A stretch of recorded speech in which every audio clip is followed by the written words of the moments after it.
প্রথম দিনই এসে একটা জিনিস বলেছিলাম যে আমাদের সবচেয়ে বড় যে জিনিসটা নিয়ে কাজ করতে হবে ইটস দ্য রেপুটেশন।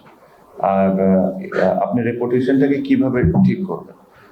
যত কম আউটসাইড ক্রিকেট নিয়ে আলোচনা হবে, যত ভালো ভালো জিনিস বিসিবির সাথে জড়িত হবে, যত ক্রিকেটিং অ্যাক্টিভিটিস নিয়ে ডেভেলপমেন্ট নিয়ে আমরা কথাটা বলবো।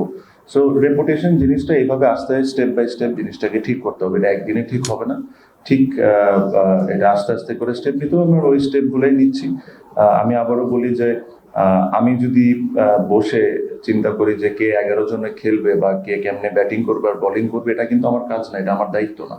আমার দায়িত্ব হলো বিসিবি কিভাবে করে সঠিকভাবে চলবে, বিসিবিতে ডেভেলপমেন্ট কিভাবে করে হবে, ক্রিকেটারদের ফ্যাসিলিটিস আমি কিভাবে বাড়াতে পারি, বিসিবির আয় আমরা কিভাবে বাড়াতে পারি, কিভাবে আরো স্পন্সরদেরকে অ্যাট্রাক্ট করতে পারি।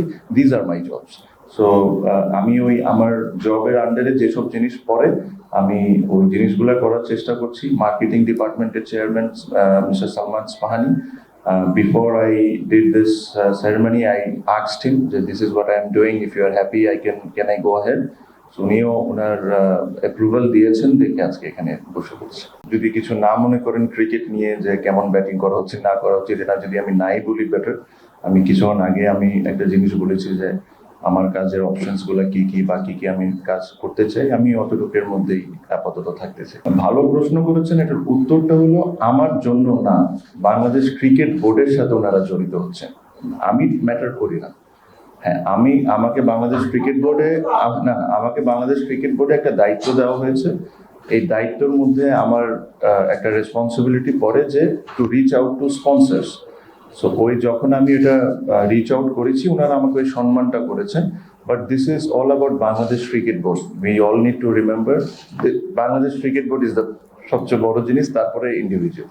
অবশ্যই অবশ্যই। আর আসলে হ্যাঁ, আমি দোনোটা টিম দেখেছি। There probably the best possible teams যেটা ওরা পাঠায়, অথবা একটা দুইটা প্লেয়ার অথবা মিসিং থাকতে পারে। But it will be a good challenge for us. এই চ্যালেঞ্জটাকে আমরা কিভাবে নিতে পারি, আই এম শিওর যারা এটার দায়িত্ব আছেন, coaches, captain, selectors, I'm sure they are working on it. So I'm hopeful. দেখা যাক।